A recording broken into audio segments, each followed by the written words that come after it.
ऋतिक रोशन और दीपिका पादुकोण की मूवी बहुत ज्यादा ट्रेंड में चल रही है, फाइटर। ये पाकिस्तान मुखालिफ की बात की जा रही है ना कि ये मूवी पाकिस्तान मुखालिफ है। और हम ये देखते हैं ना कि संजय दत्त आते हैं फिल्म में और उसके बाद पाकिस्तान में कोई नलका तोड़ के चले जाते हैं। सलमान खान साहब आते हैं और वो कैसे करते हैं, तारों के नीचे से पाकिस्तान में अंदर घुस के और फिर चले जाते हैं। अभिनंदन ने तो कभी जिंदगी में शायद ऐसी चाय नहीं पी, तो पाकिस्तानी इस पे मजाक करते हुए ये भी कह रहे थे कि जब ये तो कलच जैसी मूछें थी उनकी। और उसके बाद फिर अभिनंदन को हमने एक इंसान का बच्चा बनाकर, तो वो तो ऐसे कहता है कि हम खुद इंसान के बच्चे नहीं है। पाकिस्तान के खिलाफ या पाकिस्तानी लोगों के खिलाफ इश्तियाल अंगेज कंटेंट बनाकर ये साबित करेंगे कि आप कितने मुहिब वतन हैं। Hello everyone, my name is Rahim और आप मेरा यूट्यूब चैनल रहीम पक्ष देख रहे हैं। और आज हम बात करने जा रहे हैं हालिया में रिलीज़ होने वाली बॉलीवुड की फिल्म फाइटर के बारे में।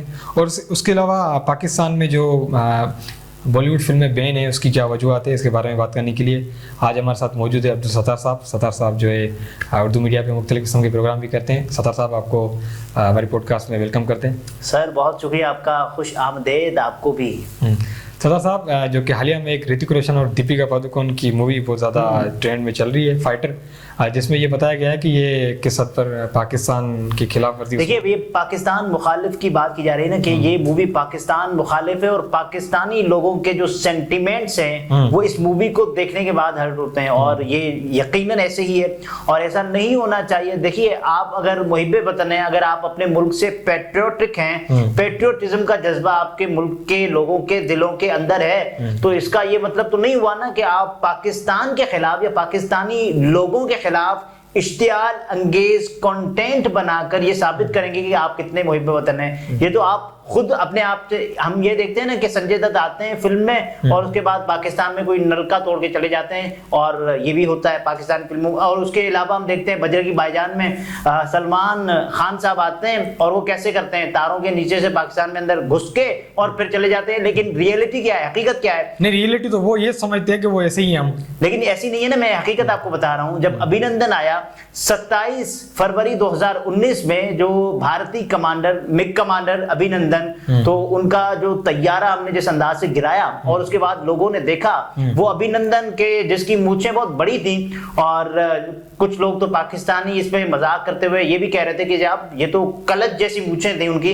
और उसके बाद जिस अंदाज से उनको हमने रिसीव किया और उसके बाद हमने चाय पिलाई, और उसके बाद अभिनंदन ने तो कभी जिंदगी में शायद ऐसी चाय नहीं पी थी। वो इसका भी था ना, the T is fantastic, T is fantastic. और हमने फिर ये भी कहा कि दिल की दहलीज पर आओ कभी दुश्मन की तरह, हम तुम्हें चाय पिलाएंगे अभिनंदन की तरह। और उसके बाद फिर अभिनंदन को हमने एक इंसान का बच्चा बनाकर बाहर भेज दिया कि साहब आप जा सकते हैं, आपकी जरूरत नहीं है हमें। तो वो तो ऐसे कहता है कि हम खुद इंसान के बच्चे नहीं है। देखिए, वो कहते हैं ना, हम तो करके दिखाते हैं ना। और हमने तो बाकायदा अभिनंदन से कोई पैसा भी नहीं लिया। अभिनंदन की जो हालत थी, अभिनंदन की जो वर्दी है, जो यूनिफॉर्म है, वो भी इस वक्त पाकिस्तानी अफवाज के पास या फिर पाकिस्तानी लोगों के पास जिस अंदाज से पड़ी हुई है, वो भी मेरा ख्याल है आर्काइव में पड़ी हुई है, एक म्यूजियम में पड़ी हुई है। वो भी लोग देख सकते हैं और लोग महसूस हो सकते हैं कि जिस अंदाज से अभिनंदन अपनी वर्दी छोड़कर पाकिस्तान से गए थे। अच्छा, अभिनंदन के आने के बाद या उसके गिराने के बाद ही जो है बॉलीवुड की फिल्में बैन हुई है।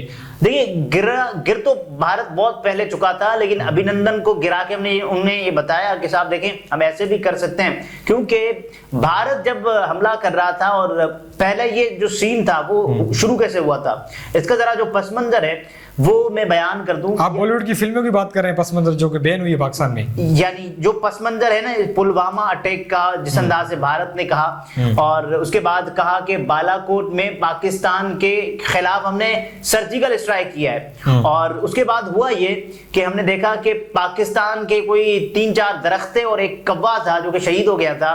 भारत की जो जिस अंदाज से सर्जिकल स्ट्राइक, यानी कि सो कॉल्ड सर्जिकल स्ट्राइक, और उसके बाद हमने देखा कि पाकिस्तान में अभिनंदन आया, उसको गिराया, और उसके बाद कहा यह जाने लगा कि पाकिस्तान में अब फिल्में नहीं चलेंगी भारत की। और फिर भारत ने अपनी जो फिल्मों में पाकिस्तान मुखालिफ एलिमेंट, क्योंकि भारत की सबसे ज्यादा जो फिल्म आप देखते हैं कि हिट नहीं जाती, और उसको हिट करने के लिए क्या किया जाता है, ये किया जाता है कि जो पाकिस्तान मुखालिफ सेंटिमेंट्स को भरा जाता है और लोगों को उकसाया जाता है, लोगों को ट्रिगर किया जाता है, लोगों के जज्बात को ट्रिगर किया जाता है, और उसके बाद फिर ये नताइज यानी आने की तवक्को की जाती है कि ऐसे नताइज आए कि जो भारत के लोगों को ये यानी कि सेटिस्फाई करने में अपना किरदार अदा करें। अच्छा, माजी में भी इस किस्म की फिल्में जो है वो बन चुकी है इंडिया की तरफ से, जो कि पाकिस्तान के खिलाफ वर्जी करती रही है, तो वो भी पाकिस्तान के लोग बहुत ही बेहद शौक से देखते थे, इंक्लूडिंग आप भी देखते होंगे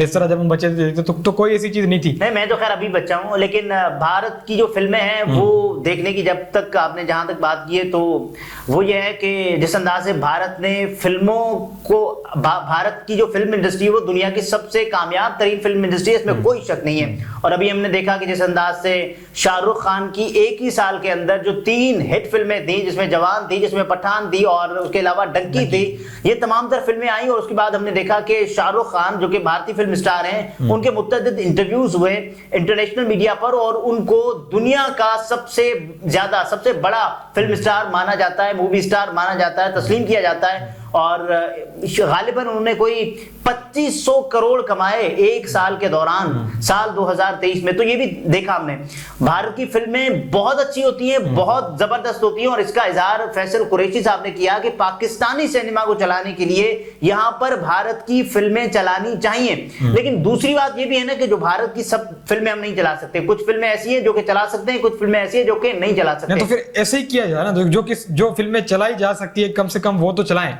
देखिए, फिर तो आप ये होगा ना कि कुछ के लिए पिक एंड चूज नहीं कर सकते ना, या तो फिर भारत ये कहे कि हम उनकी फिल्में भी चलाएं और उसके बाद भी वो हमारे खिलाफ इश्तियाल अंगेज कंटेंट भी बनाएं, तो ये अच्छी बात नहीं है ना। जबकि हमारे पास ऐसे सेंसर इदारा भी काम कर रहे हैं जो कि फिल्म को सेंसर कर सकते हैं, तो आप फिल्म को सेंसर कर रहे हैं, वो चलाएं, तो उससे पाकिस्तानी अवाम भी एंटरटेनमेंट होती रहेगी, उसके अलावा इंडिया की जो देखिए जो होता है ना कि आपके लिए मैं मोहब्बत का इजहार करूं, तो आपको भी मेरे लिए फिर उतनी शिद्दत से मोहब्बत का इजहार करना पड़ेगा। ये नहीं हो सकता कि मैं आपके लिए ये कहूं कि आप ही अपनी अदाओं पर जरा गौर करें, हम अगर अर्ज करेंगे तो शिकायत होगी, आप करेंगे तो मैं भी करूंगा ना।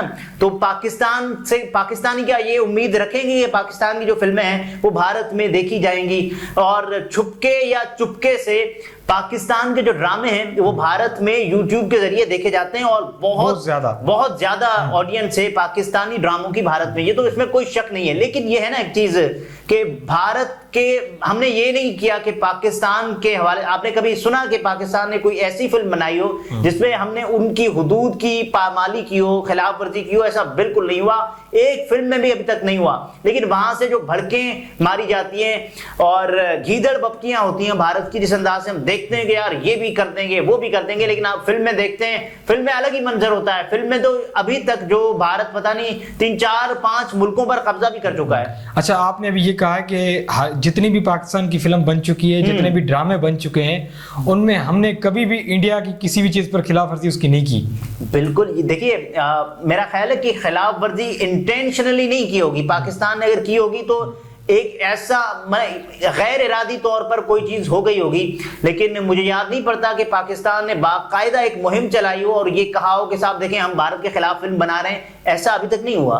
अच्छा, हम नहीं करते उनकी खिलाफ वर्जी और वो करते, और तो इसकी क्या वजूहत है? देखिए, ये एक ताज़ा मिसाल है ना कि जब भारत में इंतखाबात होते हैं तो सबसे ज्यादा जो कैंपेन होती है वो एंटी पाकिस्तान कैंपेन होती है, और इसी असना में राहत इंदौरी साहब ने एक शेर भी कहा था कि सरहदों पर तनाव है क्या, सरहदों पर तनाव है क्या, कुछ पता तो करो, चुनाव है क्या। यानी चुनाव इंतखाबात को कहा जाता है भारत में, लोकसभा इंतखाबात। तो ऐसे ही पाकिस्तान मुखालिफ नारे वहां मकबूल होते हैं, और लोगों यानी पाकिस्तान के पास तो है ना कि यहाँ हम अपने लीडर्स के खिलाफ कैंपेन करते हैं, जैसे शहबाज शरीफ, इमरान खान, बिलावल भुट्टो जरदारी, मरियम नवाज शरीफ साहब एक दूसरे के खिलाफ बोलते हैं। वहां ये होता है कि पाकिस्तान मुखालिफ कैंपेन की जाती है, और उसके बाद बीजेपी जो कि एक इंतहा पसंद जमात है और जिसके सबूत भी मिले हैं, और उसके अलावा जो भारत के खिलाफ दुनिया भर में और दहशतगर्दों यानी कि दहशतगर्दी के सबूत मिले। आप ये देखिए कि जिस अंदाज से जो सिख रहनुमाओं के कत्ल में भारत मुलव्वस रहा है, जिस अंदाज से कनाडा में, तो इसकी एक ताजा मिसाल है। भारत दहशतगर्दी करता है और मुनज्जम दहशतगर्दी में भारत दुनिया का पहला मुल्क है जो कि जिस अंदाज से दहशतगर्दी करता है, तो इसकी कोई दूसरी नजीर ही नहीं मिलती हमें। अच्छा, ये किसकी रिपोर्ट आपने बताई अभी? देखिए ये सबूत है, रिपोर्ट नहीं है, ये कोई एक रिपोर्ट नहीं है। एक सिख जिसका इंतकाल हो गया था और उसके बाद हमने देखा कि भारत पर मुख्तलिफ दबाव था, और उसके अलावा जब भारत के वजीर आजम नरेंद्र मोदी साहब पाकिस्तान या जो दूसरे ममालिक के खिलाफ बयान देने से पहले वो जो बात करते हैं, तो जो कनाडा में सिखों के एक रहनुमा का कत्ल हुआ, दूसरे का कत्ल हुआ, और उसके बाद अभी तक चुप है। लेकिन कैनेडियन हुकूमत और जस्टिन ट्रूडो जो वजीर आजम हैं कनाडा के, वो ये चाहते हैं कि जो भारत है वो खित्ते में दहशतगर्दी फैलाने में मुलव्वस है। नहीं, वो तो फिर अलग एक मतलब बहस छिड़ जाएगी। हम अभी बात कर रहे हैं बॉलीवुड की और फिल्मों के बारे में, तो क्या इससे भी कोई वास्ता है कि जो आप बात कर रहे हैं फिल्मों? देखिए ये जो आपकी एक चीज है ना, मिसाल के तौर पर ये वो झलकती है कि आप क्या राय रखते हैं, आप कैसे बिहेव करते हैं, आपकी इंटेंशन क्या है, सोच क्या है, आप कैसे मुख्तलिफ कंडीशंस में लोगों के साथ अपना बेहतर या अच्छा बुरा बर्ताव करते हैं। ये भी एक सोचने वाली बात। अच्छा, आपका क्या मानना है कि मुस्तकबिल में आने वाले वक्त में क्या बॉलीवुड की मूवी वो पाकिस्तान में चलेगी या नहीं? पाकिस्तान में चलेगी, यानी कि चलने के एतबार से आप ये कह रहे हैं कि सिनेमाघरों में। और मेरा ये ख्याल है कि मुस्तकबिल करीब में तो नहीं, लेकिन मुस्तकबिल बईद में बहुत आगे जाकर हो सकता है। अच्छा, क्या हम तो चाहते हैं, पाकिस्तानी अवाम, पाकिस्तानी जनता तो चाहती है कि हम इंडियन की मूवीज देखें, वो इंक्लूडिंग जो भी सोर्स है, थर्ड पार्टी जो सोर्स, अब वहां से इंडियन मूवीज देखते हैं। तो आप भी यकीनन चाहते होंगे कि आप भी इंडियन मूवी देखें, मैं भी चाहता हूं। लेकिन पाकिस्तानी अवाम सिर्फ और सिर्फ इसी वजह से, पाकिस्तानी गवर्नमेंट या पाकिस्तान के जो सेंसर इदारा है वो सिर्फ इस वजह से नहीं चाहते कि वो एंटी पाकिस्तानी जो मूवीज बनाते हैं, उस वजह से जो तमाम बॉलीवुड की मूवी है वो बैन की गई है। देखिए जब ऐलान होता है तो तमाम तर चीजें देखी जाती हैं, एक चीज का ऐलान नहीं होता, तमाम तर चीजों का ऐलान होता है। जब ईरान का मामला था तो पाकिस्तान ने तमाम तर ईरान से सिफारती ताल्लुकात खत्म कर दिए थे। तो ये नहीं हो सकता कि आप एक चीज बैन करें और दूसरी खोलें, ये नहीं हो सकता। अच्छा, अभी रिसेंटली जो कि ऋतिक रोशन साहब और दीपिका पादुकोण यकीनन एक आपकी फेवरेट रही होंगी, अच्छा उनकी भी एक मूवी आई है रिसेंटली, फाइटर, वो भी गल्फ कंट्री में आई थिंक बैन है, और पाकिस्तान देखिए तमाम तर गल्फ कंट्रीज और सिवाय यूएई के वो तमाम तर गल्फ कंट्रीज में बैन हो चुकी है। और उसकी सबसे बुनियादी तरीन वजह यह है कि एंटी पाकिस्तान एलिमेंट पाया गया, और ये तमाम तर गल्फ ममालिक जिनमें आप देखें सऊदी अरब और उसके अलावा जो दूसरे ममालिक हैं, कतर हो गया, ये पाकिस्तान के बहुत अच्छे दोस्त हैं, तो ये नहीं बर्दाश्त कर सकते कि एंटी पाकिस्तान कंटेंट देखा जाए उनके मुल्क में। तो या तो फिर ये वजह हो सकती है कि सारी कंट्रीज आपस में मजहबी ताल्लुकात सारों के एक जैसे हैं और मजहब एक ही है, तो ये भी वजह हो सकती है कि अगर पाकिस्तान में बैन है तो गल्फ कंट्री जो है वो बॉलीवुड की मूवी बैन। देखिए मजहबी, मेरा ख्याल है मजहबी तासुर से ज्यादा ये चीज देखनी चाहिए ना कि कोई भी मुल्क, ये नहीं ये तो एक गुड विल जेस्चर है ना कि आपके मुल्क में किसी दूसरे मुल्क के खिलाफ कंटेंट न देखा जाए। ये आपके मुल्क का बड़ा होने का सबूत होता है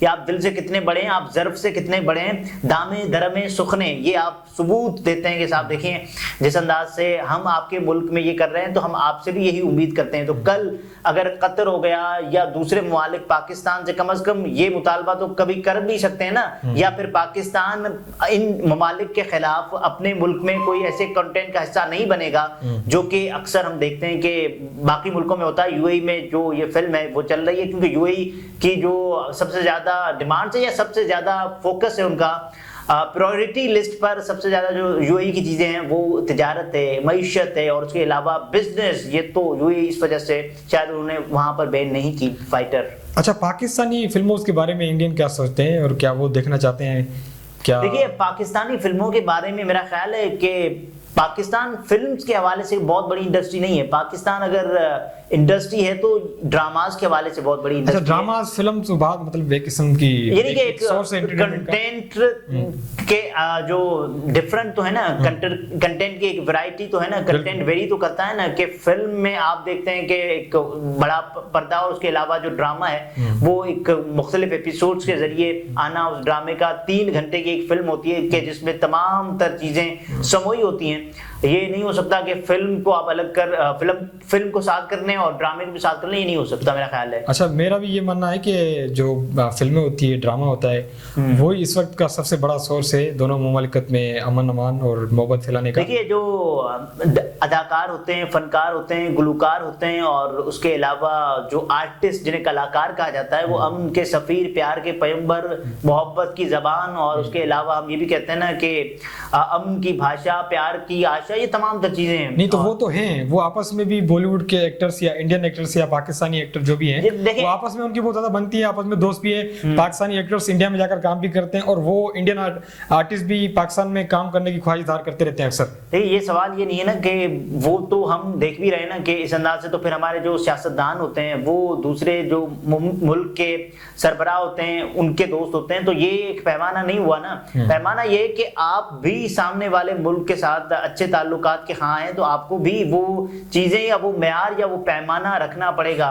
तो अमन की आशा, प्यार की भाषा, सुर से सुर मिलाते हैं, अमन की आशा कहते हैं, तो ये कैसे मुमकिन हो सकता है कि जब दोनों मुल्कों की जानिब से एक ही किस्म का रवैया, एक मुल्क आपसे ये तवक्को रखे कि साहब आप बेहतरी करेंगे, लेकिन उस मुल्क के खिलाफ आप यके बाद दीगरे फिल्में बनाना शुरू कर देंगे, तो वो मुल्क आपको क्या कहेगा? कहेगा साहब ठीक है, आप ऐसा करते हैं तो हमने बैन किया हुआ है, हम अपने फैसले को कम से कम ये तो कहेंगे ना कि हमारा फैसला दुरुस्त है। बिल्कुल ऐसे ही है।